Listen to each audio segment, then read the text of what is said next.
Welcome to another report on Latin American news and Caribbean news now. That is Caribbean and Latin American news now. Now, the title of our discussion this afternoon is is Venezuela the next target of the US empire. Now, we've heard of warships that are heading or that are already in the southern Caribbean Sea, and it seems to me that the United States is preparing for the launch of a deposition of the government of Presidente Maduro. We're not sure if they are going to have a full-blown war. They're going to wage a full-blown war, but what we're certain about is that the United States is desirous of deposing, of unseating the current president of Venezuela. Now, is Venezuela the next target of the US empire? In this video, we break down the geopolitical moves, economic pressures, and hidden agendas behind Washington's foreign policy in Latin America. We'll explore how Venezuela's resources, strategic position, and regional influence make it a potential focus for US intervention, and what that could mean for the Caribbean and Latin America as a whole. Now, I'm encouraging you to subscribe and turn on your notifications to stay updated on global politics, hidden agendas, and Caribbean perspectives. Very important that you do that. Now, do you think the US will intervene in Venezuela next? Share your thoughts and comments at the end of the video. Now, is Venezuela the next target of US empire? While most of the world watches, Washington has been quietly maneuvering to secure influence over the country's resources, strategic positions, and political future. In this video, we are breaking down the hidden agendas, economic pressures, and regional implications, what the US really wants in Venezuela, and why the Caribbean should be paying attention. Very important. And many of the Caribbean citizens, particularly in Guyana, well, Guyana is South American, even though it's a part of CARICOM, it's a part of the Caribbean community. So we consider Guyana as a bona fide Caribbean, baptized Caribbean citizen or citizens of the Caribbean community. Now, we have been hearing from 2000, the early 2000, where Washington has always wanted to launch a war on Venezuela because, many people are saying that it's for the oil, they want to control the oil. But oftentimes the United States uses the pretext of corruption. They use the pretext of drug connection in terms of saying that the president or the government is aligned with a notorious drug cartel for which they pose their arguments that they need to go and unseat that government. But is that the way how you do things in the democratic world? That is some of the questions we need to ask. Even if the government is aligned with drug cartels, shouldn't the citizens be the ones to determine whether or not they want to depose or they want to vote out that government? These are some of the questions that we should be asking. Should Washington, as a foreign state, be intervening, be interfering in the political affairs of another country? But we have already said on many occasions that Washington's desire is to achieve full spectrum dominance. And full spectrum dominance means that you're going to control the entire world and its resources, from oil to gas, to the human resources, to gold, to silver, everything that all nations around the world have. Washington wants to control all of these resources. Why? Because these resources allow nations to be able to negotiate and to bring something to the table. Now, if they're able to bring something to the table and to counter Washington's agenda and to counter Washington's ideology of its world dominion and its world domination, then Washington cannot be the empire that she wants to be. And Washington considers herself to be the de facto empire of the world. In fact, It was George W. Bush who suggested that Washington, that the United States, is the new Rome, and Rome wanted to control the world. For those of us who are up on Bible prophecy, we know that we are in the feet of the Roman Empire. So we are still, the United States is just an expansion of the Roman Empire, of Europe divided, of the Roman Empire divided, which wanted to control the world. Remember now that the Roman Empire was known as the Iron Power, that power that could not be broken. But, and so she decided in many ways to have even married in families just to maintain that power and that dominion and that connection. But even though they did it, as the Bible suggested, they shall not cleave one to another. So Washington, D.C. is on its quest for full spectrum dominance that other powers such as the British Empire, the Spanish Empire, the French Empire, the German Empire, all of these major empires sought to do and did not accomplish because the Bible said that they would not. But it does mean, therefore, that they are not going to try to do it. They're not going to attempt to do it, even though they are going to lose. At the end of the day, we understand that the previous empires caused a lot of damage to people and to the world in general. Okay, so we must understand that there are going to be significant collateral losses while Washington is waging its quest for full spectrum dominance. That hundreds of thousands of people will be displaced, as we're seeing in the Gaza area. A lot of people also will suffer starvation through, of course, what happened in Iraq, bombing and other things that they will do that will displace agriculture. Civilizations also will be affected by what Washington is doing. Now, we know that Venezuela sits atop huge oil reserves. I think number one or number two in the world in terms of oil reserves. And they have been having their problems with Venezuela in terms of the split of the Essequibo territory and region. And the United States, as you know, is ahead of what is happening with the oil expedition and exploration in Guyana. So the fact of the matter is that Washington wants to ensure that there is no major disruption in that region that separates Guyana from Venezuela. And that war has been waging for some years now, and Washington wants to seal it. And that is what you need to understand. We also need to look at the Monroe Doctrine and the corollary to the Monroe Doctrine in terms of the United States, suggesting that she is the global power and that no other power, no European power, and we must now say Asian power, because we have the likes at the time, there was no Asian power at the time when Washington pronounced her Monroe Doctrine. But now we have China is at the helm of a rising global power. And the United States is suggesting that even China should not, ought not to be ahead of her and ahead of her quest for full spectrum dominance. So that is why we see now Washington waging a war against Venezuela. The oil is one. The fact that also Venezuela has launched a socialist experiment in which they're against capitalism, which the United States, that its ideology, that it, talks about its main ideology, its main economic ideology is capitalism. And it's not capitalism that we desire. It's an inequitable form of capitalism. That is why you see the likes of Maduro and of socialist government. They are waging a war against American imperialism, which at the hallmark of it, you'll hear them say, is the total decimation of human civilization through their capitalist orientation.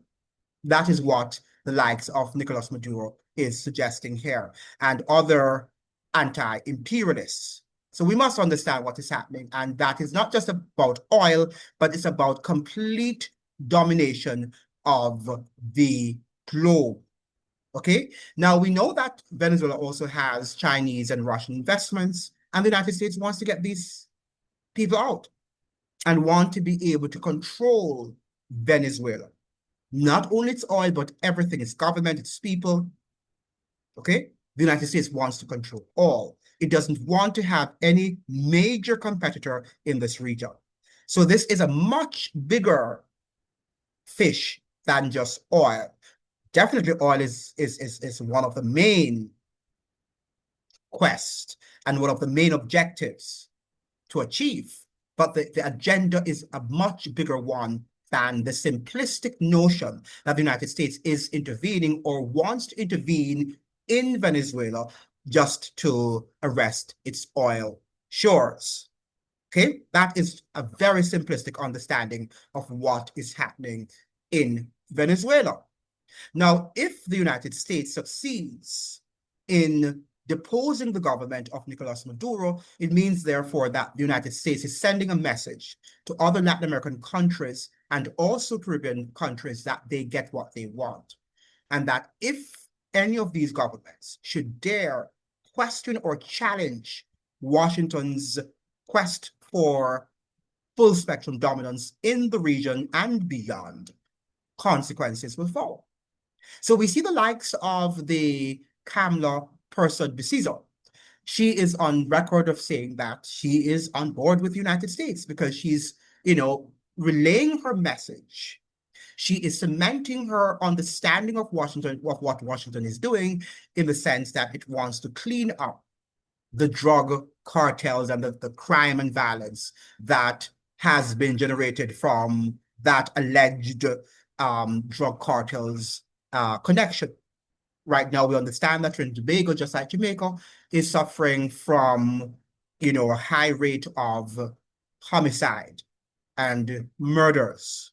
And Washington is suggesting that these murders, the high rise in crime and violence, is linked to the trafficking of arms and drugs in the region, which Washington has linked to the cartel of Tren de Aragua. Okay, so that is what Washington is doing. Now, when we look at the history of drug running and arms trafficking, you really wonder who is in charge of the trafficking of these commodities. We know that Washington is involved through the CIA, but that is how Washington plays the game. Right? It's not going to take on the culpability. It's going to say it's you, it's not I. And furthermore, Washington wants to suggest that do what I say, but not what I do. Okay, because that is what bullies do. She's an empire, she has the power, she has the might, she has the economic resources, she is the one who runs the economic infrastructure of the world through her dollar, which is the global currency of the world. Okay, and many people are suggesting that BRICS might replace the dollar. I doubt that. I doubt that. It's not going to do that. Not with the United States, with its global power, its military might. And I'm suggesting that if BRICS want to do that, they will have to come up with a military that is equally powerful as the United States military is, its military might. As I've suggested on many occasions on other videos, and you can go to my other channels, Andrew Tucker TV, and also Rumination with Andrew, and you'll see other videos that I have made and uploaded on YouTube, that the United States, its democratic infrastructure is decaying and collapsing. Its military empire will be here for a while. It's actually strengthening. We are seeing where the United States is weakening, is willing to weaken its democratic institutions, the courts, the judiciary, the executive branch of government, okay, and all the branches of government. It's willing to weaken to ensure that its military might is strengthened. So we have the United States investing over $1 trillion. And people talk about the black budget that we don't know of. We only know about the transparent budget in terms of the $1 trillion that it invests in its military yearly. $1 trillion. This is not a dollar, ladies and gentlemen. I mean, who is investing that? Does China invest even a quarter, even 1/8 of that huge sums of money? I don't think so. So the United States is going to be here in terms of its military might for a while its democratic structures are going to weaken and are already weakening. So we're already seeing that the United States is sending out military on its shores, on its own shores, to man and to monitor its own people and to keep them in check. If the United States is doing that with its own citizens, can you imagine what it's going to do to foreigners, such as Venezuelans or Trinidadians or Jamaicans or Guyanese? These are things that we have to think about. So we see now that the United States is morphing into a dragon-like empire in which she wants to control the world and everything therein. That is what we have to understand. And many people have not yet begun to grasp that because they think the United States is just collapsing. It's going to collapse tomorrow. It's going to be here for a while. And I would encourage you to read your Bible prophecy to understand that the United States is going to be here for a while. In fact, it's working with the Vatican to accomplish the agenda that the Vatican has for the world. And notice that we say the Vatican, which is the Roman Catholic papacy, okay, which is a part or was a part of the Roman Empire and strengthened as it could the Roman Empire. In fact, when the Roman Catholic Church was formed, it was formed as a glue and to connect the divided Roman Empire, the remnants of the Roman Empire that had been lost and had been divided. Okay, so this is a very interesting history that we have to study. Now we have Venezuela. The United States tried to depose Hugo Chavez, who was the former president of Venezuela. And of course, he died in 2013. Before his death, Hugo Chavez chose Maduro to have replaced him as the de facto president of Venezuela. But after Hugo Chavez's death, the United States was already on the shores of Venezuela because they wanted to have deposed Chavez and they weren't able to do so. So they launched a lot of campaign against Nicolas Maduro. We saw within the first Trump administration in 2016 to 2020, where the then national advisor to the national security advisor to President Trump, who was John Bolton, he made many attempts to have dethroned Nicolas Maduro through their election, the weakening of elections, the disinformation that was disseminated against Nicolas Maduro emerging as the legitimate president in all of the elections since he has held power, since the death of Hugo Chavez. The United States has been saying they do not recognize the legitimacy of the Maduro's presidency. But we must understand that the United States tried to have deposed Chavez in 2002 for 48 hours. So the United States has been on this agenda from the early 2000s and has not given up on this agenda.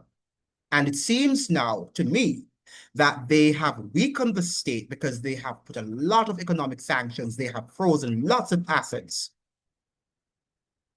from Venezuela. They've allowed the oligarchs to have left the country. So the country is in economic ruin. And there are people who are suggesting that Venezuela is rising. I don't think Venezuela can rise if you don't have the economic indicators intact. If all of the capitalists are leaving the country, the same thing happened in Jamaica in the 1970s. And no matter what we wanted to say, yes, Michael Manley was trying to see how he could share the wealth equitably, and you can't beat him for that. That was an honorable thing to have done. But on the other side, on the other end, we have to look at the thing from a balanced perspective. If all of these people should go, which many of them did, leave Jamaica in the 1970s, it left the country in utter ruins because the capitalist class, the class that knows how to, expand on businesses and have the business and the economic wherewithal, the economic dexterity, they left the shores of Jamaica. And Jamaica has never been able to firmly hold a grip on its economic development since then.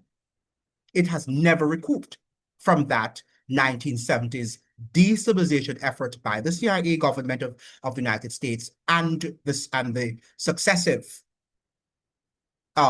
emigration of a huge portion of its economic class, its entrepreneurial class. It hasn't happened, and it will never happen. Never go back to what Jamaica used to be in the 60s. We'll never. In fact, they're still hanging around in the 1970s. So the same thing is going to happen to Venezuela. The fact that a lot of its oligarchs have left, its entrepreneurial class have left, the state is in economic ruin that they will never rebuild. Because that is what Washington does. They weaken you until your people rise up against you. And we saw that same playbook in Jamaica. I tell you, for those of you who do not know Jamaica's history, when Eddie Seaga won in 1980, many Jamaicans said they voted for Eddie Seaga not because they wanted to, but because they were fearful of what would have happened had they not done it. So many of Michael Manley's followers and his um, partisan, enablers and abettors voted for Mr. Sierra because they understood that the country was on a precipice of economic and social decline. And had they not done that, perhaps the country would have been destroyed completely and would have seen the likes of Haiti, what we're seeing now happening in Haiti.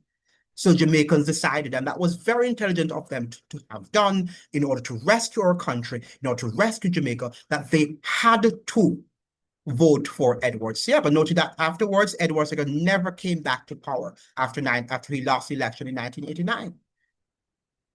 After he lost the election in 1989, Mr. Edward Seaga of Jamaica never returned to power because the people did not vote for him in 1980 because they liked him.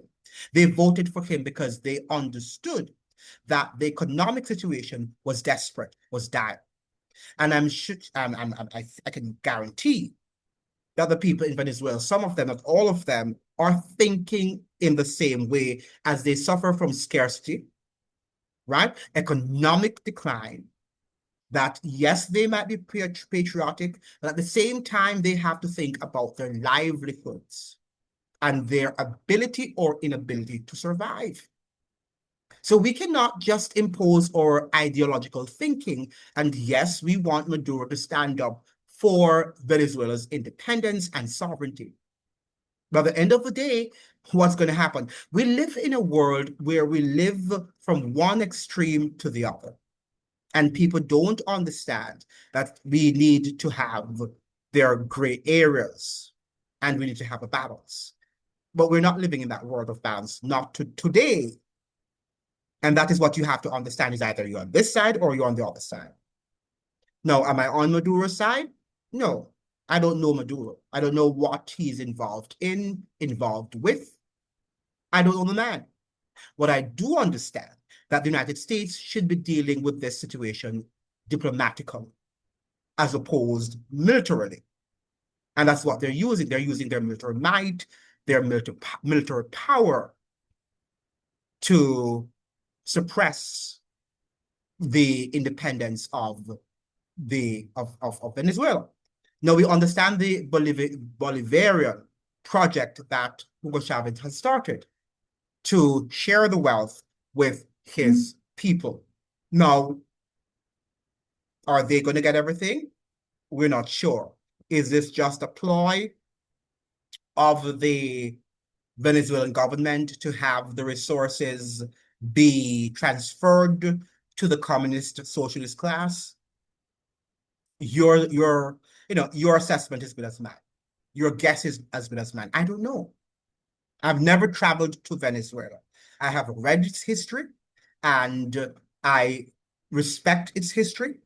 I respect some of the Bolivarian objectives, but I can't know for sure the motives behind people's, political agendas. I don't know.